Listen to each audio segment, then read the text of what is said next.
Hello and welcome to the post-match reaction to the Crusaders versus the Chiefs in the Super Rugby Aotearoa final 2021. Yes, the second final of Super Rugby Aotearoa that we've had, with the Crusaders winning it last year. And what's going to happen? Well, the Crusaders have won it again. Yes, it's 25 out of 25 games for them now in finals footy that they have won at home.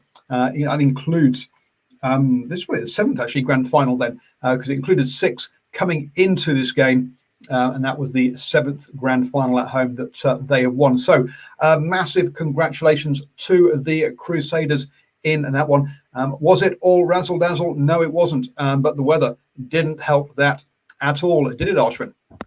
No, second, yeah. Good evening, everybody, and congratulations to the Crusaders. An expected win, but not an easy win. But no, the weather's a bit of a leveler in the second half, and but I thought that was actually a pretty good game on the whole. Yeah, it's especially that first half. Obviously, with the rain coming in the second half, things got little bit more messy. But that first half was absolutely cracking game. Yep, absolutely, and also going to add Mr. Stephen Harris as well. How are you doing, sir? Oh, very good, thank you, Paul, and good to be on this post-match reaction show. So I don't know about you guys, but I was at the club rugby this afternoon, had a couple of beers. It was an away game, so I got home pretty much as the game was kicking off. A long road trip for Waihi up to Mercury Bay, where unfortunately we lost. But Ashwin, what was your match day preparation like? Match day preparation. Oh, let's see, cleaning. Go along to a bit of environmental work and cleaning up a stream locally. Tried to get a haircut, didn't work, and then that's about it, really. Oh, look at that and then basically settled in. Look at him putting the work into the community there, Stephen. Yeah, work in the community. You were yes, and don't worry, folks. The judge didn't order that for him. He's done it voluntarily. No, I wasn't wearing an orange outfit while I was doing it. And Stephen, your match day preparation, how'd it go? Oh, listen, we now had to pick up a couple of things this morning. Got this new lighting system, which I have in the background, which means I can go from sort of medium to really bright, and then back to medium again. So there you go. So you can see me in full colour. Good to see Aaron has broken away from that movie that he went to watch and came back to listen to some expert analysis. But I took the opportunity to go and see, with Mother's Day tomorrow, I took the opportunity to go and see my mum, and then headed along to Waitemata Park this afternoon to watch Ponsonby play Waitemata, the home side, this afternoon. Bit of a tight contest, and had a good catch up at the end with a couple of players, but also the legend Sir Brian Williams, and had a bit of a chat at what's gone down at the Ponsonby Rugby Club this week. So yeah, interesting. I'll post those interviews later tonight up on the New Zealand Sport Radio Facebook page, folks. If you watch on YouTube or Twitter, head over to the Facebook page for those interviews. I've got post-match interview from the Mercury Bay versus Waihi game as well. So, but anyway, so that meant that I arrived at this game with a bit of a good buzz, having had a few post-game beers, as you do in the sheds and all that kind of stuff.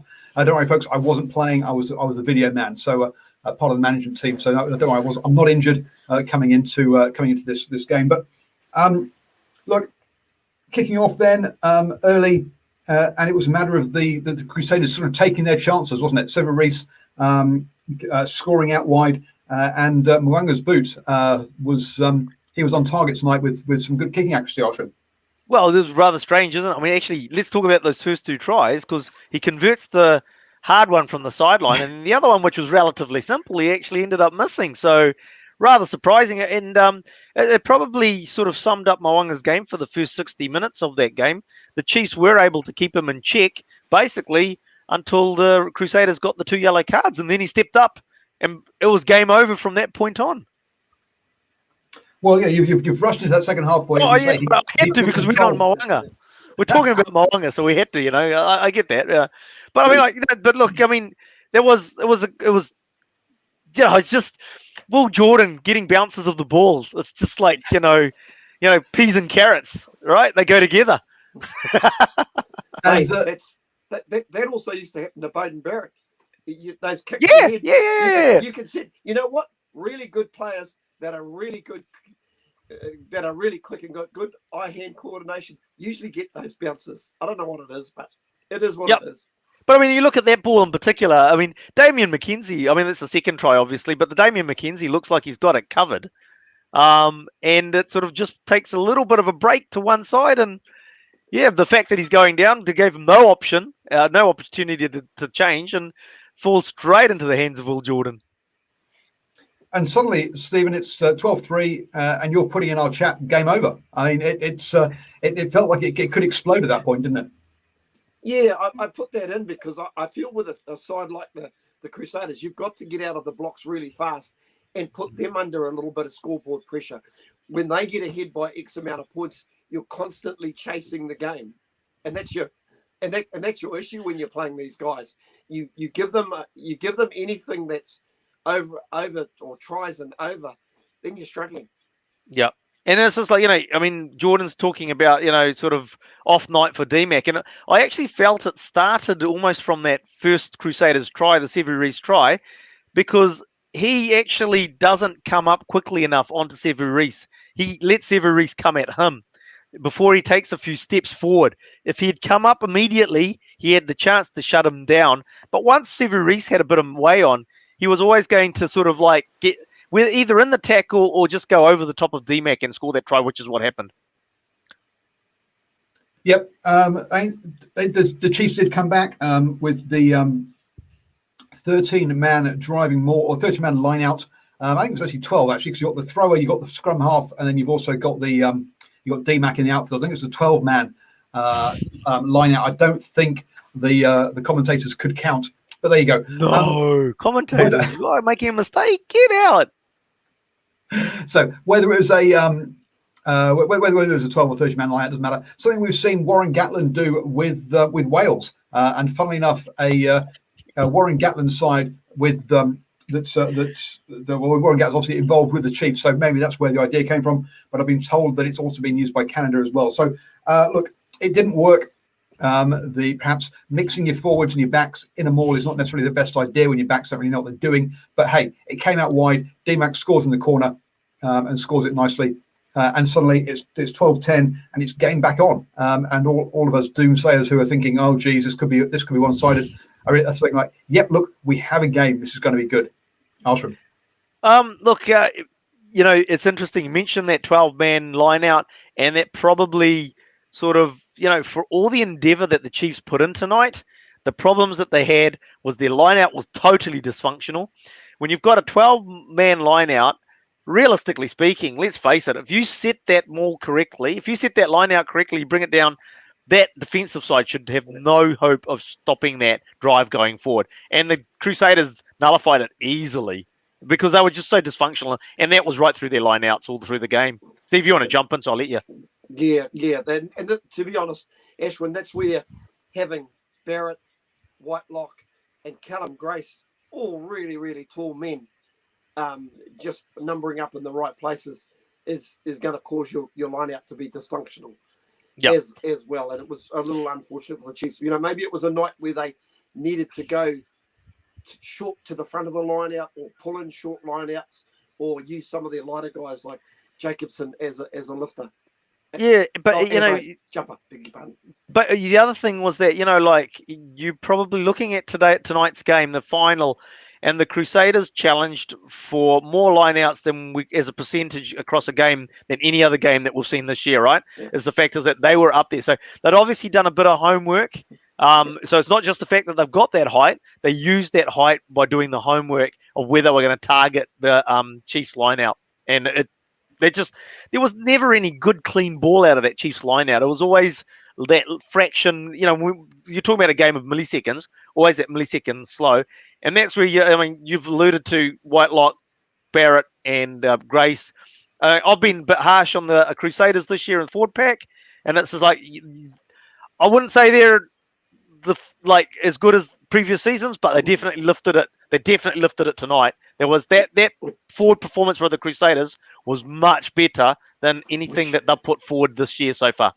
Which says two things to me, in terms of the players that come in, just seem to work into their pattern really amazing. And it also means that they've actually got another gear that they can actually shift to another gear. We may be a lot of people have probably saw some vulnerabilities and some of the losses that they've had. But boy, a lot of the talk coming out of Christchurch during the week, how much they had geared up for this particular game. Now, look, hang on, guys. I mean, you guys are both front running what I was going to talk about next, because we're talking about the try here. We're not talking about the next 20 minutes where the Chiefs are dominating, and they've got the opportunity to take the game away, to take the lead. Well, not take the away, but take the lead, get themselves in front, but their lineouts let them down. Now, officially, they only lost. I think it was 2 lineouts in that game, but it was definitely much worse than that. Even though, officially they lost 3 lineouts, but they lost at least twice, and then more got stopped in the next 15 or so minutes, and that really was where we saw the difference in these two sides. Crusaders taking opportunities, and the Chiefs not. That was a serious problem for them, and you got a big question mark over selection with Brown ahead of Arcoy in that situation, because look, that's he's. Arcoy and I have been making a good lock pairing all season. Why split them up at this stage? I just don't get it. Look, I mean, yep. Sorry, go Steve. No, carry on, Ashton. Carry on. I was just going to say, here's the surprising thing, right? So, as crap as their lineouts were, and their scrum was under pressure, but actually held up pretty well for us under pressure scrum. There was a couple where they got, especially towards the end of the game, but that's a different story. But geez, they kept themselves in the game somehow. I don't know how. I mean, there was some good sort of open field play, I suppose. Somehow, but they were keeping themselves, creating opportunities, and there we go. Paul mentioned it, weren't converting those opportunities that they were managed to create. But it was okay. So we had a couple of penalties after that Mo'unga stretched it out to a 5-point lead. We have a stupid captain's referral. Boy, can we get rid of the captain's referrals? They've been a bit useless recently. Initially, it worked well, but they're starting to take the piss now. Then DMAC misses his first kick, and it's 15-10 at half time. In that first half, the Crusaders had more of the play, and the Chiefs hadn't taken the opportunities. But in the second half, when you're saying how did they stay in it? Well, basically they starved the Crusaders of ball. The Crusaders, the Chiefs had 65% possession and 66% territory in that second half. Starving the Crusaders, which kept them in the game, but they never really got. The points from that. I felt. I mean, you mentioned DMAC had up. I mean, general field play wasn't too bad from DMAC, but obviously with the boot was a shocker. 9 points left out there, as my son said to him. At the end of the day, if he does kick one of those, apart from the halftime one, he kicks those that go back to halftime up to halfway. The game's not necessarily going to be the same thereafter, right? So you can't necessarily say that would have got the next penalty sort of thing. So, but in saying that, on the surface of it, 9 points left out there. And what were most of those 3 penalties weren't difficult kicks. They're actually pretty handy to the posts. And on that last one, I felt like the Chiefs' heads dropped just that little bit when he missed that last one. Yeah. That I actually agree with you. I just want to go back to where you were talking about selections. To me, it wasn't the only bad selection that Clayton McMillan made. We know how good Gus Sawakula is with ball in hand. What he was doing on the side of the scrum is beyond me. To me, you needed the 2 quick guys, your 2 flyers operating off the side, and you needed your power guy off the back of the scrum. That's where he played absolutely probably one of the individual standout games of the season last weekend against the Blues. So you put him in a 6 jersey this week. He's the sort of guy, he's got power, but power to offload as well and commit numbers. And I just felt that a lot of the Chiefs' attack there was a lot of side-to-side stuff without really getting over the advantage. Like Takiaho also didn't get any go forward as well. I'm saying that I still think Sawakula had a good game. He had a solid game. It wasn't quite by any stretch of the imagination. No, but that's the thing, though. This has been always my point with Gus Sawakula, is the fact is that, he actually has good games. He actually did, as I 100% agree with you. He had a good game. But those barnstorming games that he has are only against the Blues. Go back. You'll see it. It's against the Blues that he just absolutely, I don't know what he likes playing them or what. He absolutely smashes them. When he plays the other teams, he has good games, but he doesn't have those standout games like he does against the Blues. Yeah, but I'll say one thing I will give him: he doesn't have quiet games. I've never seen him. Like, That's a fair point. No offense to Fair point. Hoskins Satutu. There's sometimes this year I've wondered if he's actually been playing, especially early in the season. So I just think it's about consistently playing the guy in the right position and not moving around too much. I personally think that was a mistake on McMillan's part. Also, the middle row. You've got to put your best players on the paddock. So, yep, absolutely. The next bit of is we need to talk about is the cards because Nocturnal Right says I'm confused by the cards that were awarded. Kind of looked like red to me. Taylor always had eyes on DMAC and tipped him midair. Yep. To be, I think it's a bit of a late jump by DMAC as well. Look, it's not a fielded. It's not a kick that he's running and chasing. Still, look, it's a card all day long. They took the player in the air. Absolutely. Don't get me wrong about that. But look, he's technically Nocturnal's right. That's a red card. Okay. He's taken no. Hear me out, Steve. Hear me out. I know what you look in terms of. No, I said Steve, not Paul. Look, at the end of the day, he has no eyes for anything other than taking DMAC. DMAC's in the air. He has to then, and he doesn't stop. At no stage does he stop. He then takes him out in the air. Any time that the player is taken out in the air, and you're not competing for the ball, the player comes down like DMAC did. That's a red card. Are they going to give a red card for that situation when he wasn't injured and all that sort of thing? Didn't land on his head in a final. You know that's not going to happen, and he's not going to get a red card. If it was another game, there was probably a higher chance that he would have got the red card. For me, the Sevu Reece one, if they'd decided, now I wasn't 100% sure that Sevu Reece makes direct contact to the head first. I think it's not obvious that he's made direct contact to the head, but the officials made the call that he made direct contact to the head first, okay? If they made that decision, that's a red card because it's direct contact to the head with force. There are no mitigating circumstances. That's a red card. If they're following their protocols. This is where I need Boa on the show because he's the protocol man and he'll back me up on this. And that's what the situation was. It was direct contact to the head with force, no mitigating circumstances, red card. Okay, let me just very, very quickly on that last bit is that the referees said that it wasn't with force, and that's why they downgraded it. Now we can agree or disagree with that, but that was their call. I don't see how it's not with force, but there you go. But sorry, yeah, well Steve, that's the thing. Yeah, exactly. Yeah, I personally didn't have an issue with it. I didn't think the one where McKenzie actually landed. To be honest, if he'd landed on his head, shoulder, neck. Yeah, then I think you're looking at a red card. But he landed safely, and I also agree with the yellow card for Sevu Reece that there wasn't absolute brute force put in. He wasn't driving the shoulder. Steve, the problem with that. No, but Steve, I'm going to have to stop you there. I have to butt in on this. The protocols aren't about malice. It's not about malice. If you come in there and it's a bad technique, if you accidental, it doesn't matter. If it's contact with the head, this is the directive that they've been given. If it's the contact with the head, it's a red card. And that's what it was. It was direct contact with force with the card. So I agree with you in terms of the fact that, hey, look, we see times it's like, hey, that's not really fair because there was no malice. He doesn't in trying to take the guy's head off or anything like that. But at the end of the day, the protocols have been said. You either follow them or you don't. What are you going to do? I'm going to mute Oswin now so Stephen has time to reply. But this is what's so much wrong with the game. Why people should be put on report. Deal with it later because it has such an impact on the way that a game is played. And this we're gonna.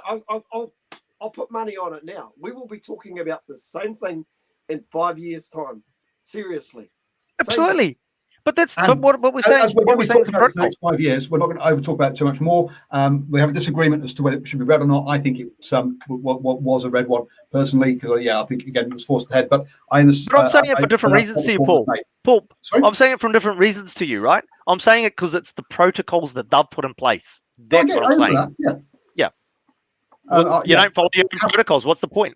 How they can say it wasn't forced to the head, I don't know. Anyway, so that's just there with the Cody Taylor one. Yes, DMAC lands safely, but it's more by chance than by design. Yep. It's a reckless spin. Whereas if it's someone who takes it and then kind of brings them down or somehow makes it a safe landing, I think it's different. But I didn't see us. So whilst it wasn't a he got up fine and wasn't injured. I think it was more by chance than by more by good luck than by Good by management. design. But that's how it is. So anyway, we had 2 yellows there. That as we can see, us 3 have disagreements as to what it should be, and there's plenty of disagreements on in our chat and also on Twitter, on socials, I'm sure as well. So, and that's one of the problems with the game is people don't really know what it should be or what it is because it keeps because it's not entirely clear. What happened though? Could be clear. Sorry, could be clear if they follow the own rules and laws. Deal with it after the game. But that's not the current protocols. They need to change it. I disagree with you, Steve. I agree with you that they should deal with it after the game. But that's not the current. But okay, we're going around in circles at the moment. So moving on then. You opened this can of worms, Paul. Man. Well, it was a question. It didn't come through in the big thing was that DMAC missed one penalty and scored the other penalty, which then, so again, that was his 3rd miss. They got that one. And basically, they only scored 3 points, even when they had the Crusaders down to 13 players, which comes back to this whole thing of them just not being able to take their chances in that one. So, and even during that period, we had Mwanga counter-attacking from a loose kick and putting over his first ever drop goal in Super Rugby. Boys, isn't it great to see a drop goal? No, you're not fans of drop goals. It's a drop kick. It's part of the game. Just I like seeing them. It's one of those things. It's a dying art. Well, obviously not because he pretty nailed it. It wasn't even a wobbly kick. That was just good. That's good. Yeah. Oh, dear. Oh, I was going to say, look, more importantly, Nocturnal, where's the party? Cheer, brother. I'll scream once an invite. Me, I'm happy. I've got a nice fire roaring up. I'm not leaving my house now. It's not warm. Yeah, as many parties as you like. And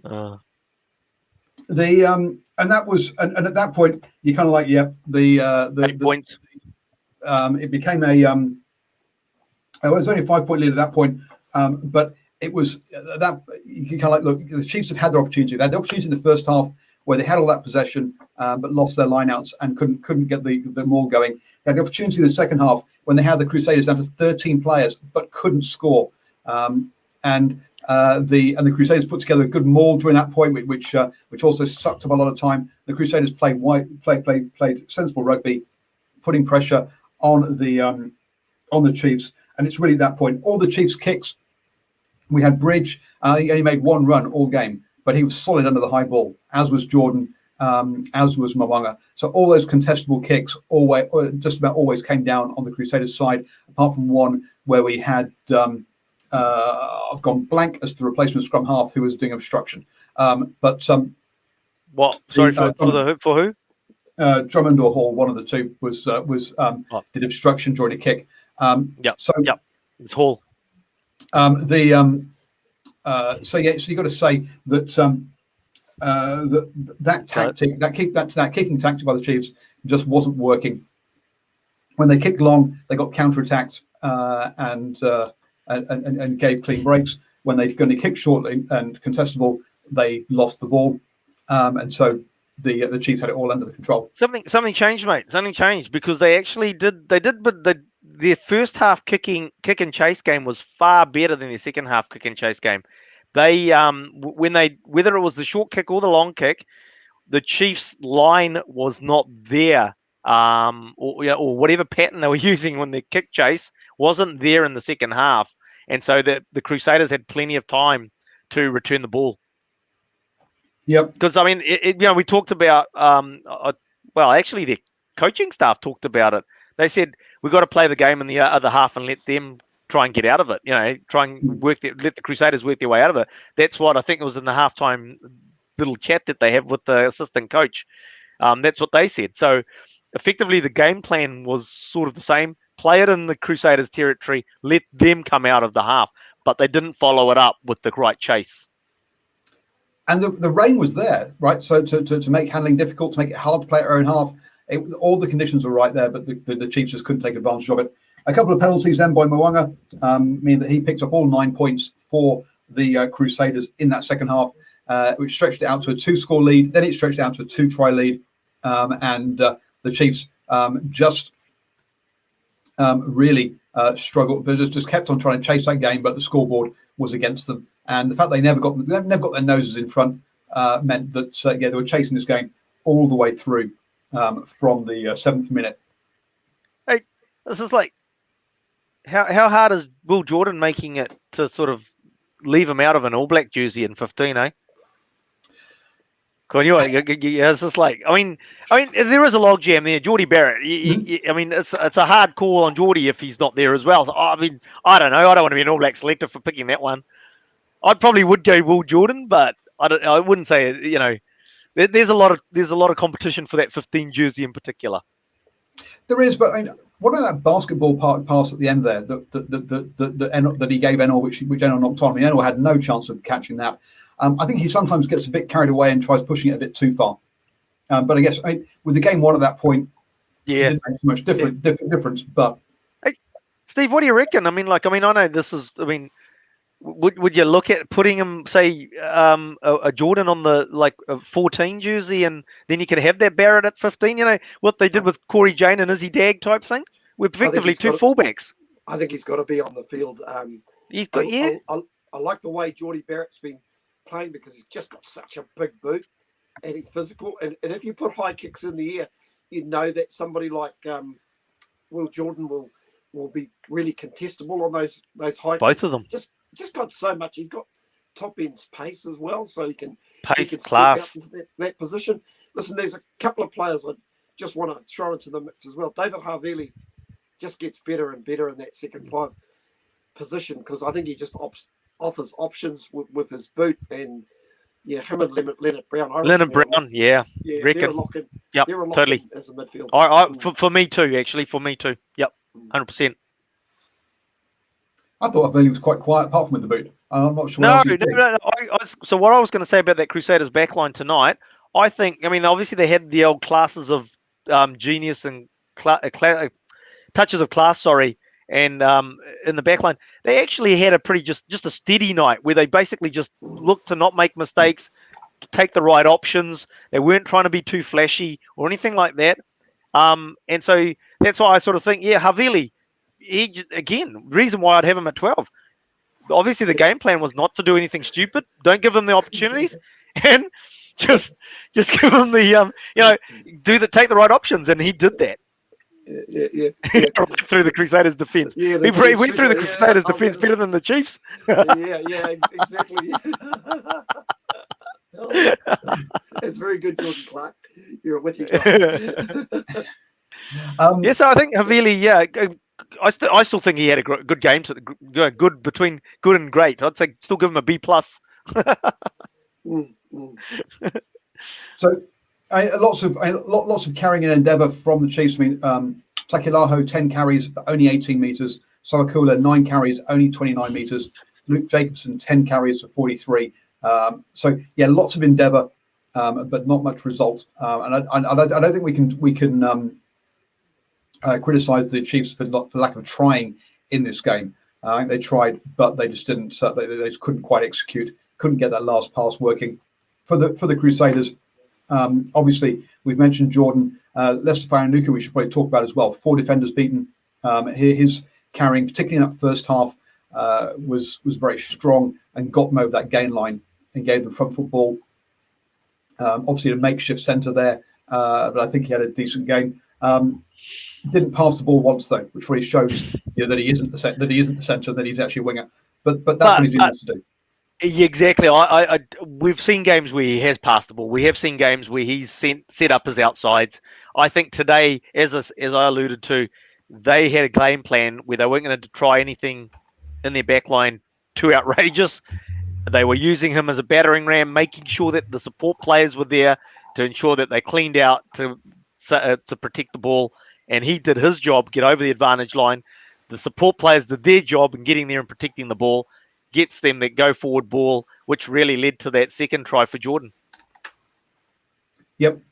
A few missed. Tokalaho was he did lots of carrying. He missed 4 tackles today, which is a bit poor. Made 7. Boshier with 10 tackles, along with Havili with 10 tackles, with 2 top tacklers for the game. And discipline. You've even though the Crusaders, and this is one of the sort of the crazy things here. The Crusaders 14 penalties, the Chiefs 10, but those Chiefs penalties all came in the sort of last sort of 10-15 minutes. They were well behaved before then. You've got the Crusaders losing a scrum, losing a line out, 18 turnovers, but still controlling this game from a defensive point of view. Only 82% tackles, but even so, they just the scramble defense was there, meaning that the Chiefs couldn't find that final ball. And I think we're probably any final points, boys.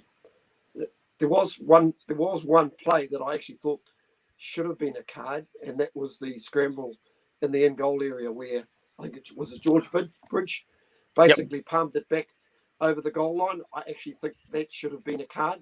To me, that was illegal. If he didn't, it should have been. That should have, if not picked up by the official who was refereeing, Ben O'Keefe, or as one of my mates just text me, Ben O'Thief. I don't know why we would call him that. And also Paul Williams missed that as well. So I think that's a tough one. Because this is going to be a tough loss for the Chiefs to stomach, I think, because they'll look back at the points that they left out there. It would have been really interesting to see had they nailed those points, gone into the last quarter with a 6 or 7 point lead, and just with maybe their tails up. I always listen, guys. I really felt from the time they missed that third penalty, I just thought they were always chasing the game, and I was totally confident that the Crusaders would go ahead and win this. Yep, I totally agree. I mean, I thought when they missed, even though DMAC got that final penalty afterwards, but right in front, but that third penalty that he missed, and I thought you just saw a change in the game then. And but Paul Williams was the guy that I reckon should have picked up that and bat over the line. Paul Williams. Yep. So we had that one, but we also had the one where the try was just short on the winger, and they came back for a penalty because the tackler took him in the face. Yep. Now, my understanding was if it's in a try-scoring situation like that, if the defender has infringed, you remove that player out of the play and say, okay, what would have happened if they hadn't been there? Well, if he hadn't been there, that was a try.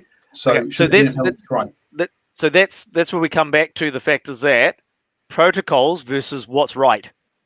Now, should protocols say that if there's foul play in the act of scoring the try, that player gets taken out, and therefore would the try have been scored? Yes, the try would have been scored. But realistically speaking, in that scenario, would you give that a penalty try? It was really just in the motion of making, the guy, 2 players diving and arms going for a tackle. Would you really give that a try? So protocols are there. You're correct. Protocols say that's a penalty try. But, well, no, not but. Yeah, that's the situation. But as long as the law's the law, they got that one wrong. And again, as you say, it's not one that you would expect to be called a penalty try. And I think we all agree on that. Even the commentators didn't say anything about it. No one else did. So, another one that may or may not cause some discussion on social media as well. On that one. We can talk about we can talk about the points left out there. We can talk about George Bridge batting the ball over the line, the one that you've just mentioned. Lots of things. But at the end of the day, the way that the game transpired, you'd have to say Crusaders deserve that one. Oh, totally. Yeah, they deserve the win because they took their opportunities. The Chiefs had the opportunities to win this game. Absolutely had the opportunities. In that first half, as I say, when they couldn't get the line out working. In that second half, got the Crusaders down to 13 men. The Chiefs had the opportunities to win this game, but didn't take them. I'll tell you what would be really interesting, Stat, would be in that 10 or that period of time where they had 2 players off, how much ball did the Chiefs have? Because it didn't feel like in that time they had the ball at all. Great point. And definitely not in the right part of the pitch. great point. Well, they did have it. Paul, I was going to say, on an upside, I think the Chiefs have got a great little Squad. launching pad here to launch into Trans-Tasman Super Rugby. I really do. I think if they can keep that tempo going along Rossi, sort of reload and lift again, they are in a good spot. And dare I say it, I think so are the Crusaders. Unfortunately, they look like they're in a pretty good spot as well, especially with maybe the likes of Brad Nenor sort of coming back into the fold and maybe creating a few selection headaches for these guys. They've just got so much depth, really. It's crazy. Absolutely. And it's time for us to move on and watch Super Rugby AU final between the Reds and the Brumbies. Thank you very much, Arswin. Thank you very much, Stephen. Have a wonderful weekend. Don't forget, folks, to join us at 8 p.m. tomorrow evening for the Super Rugby Review Show.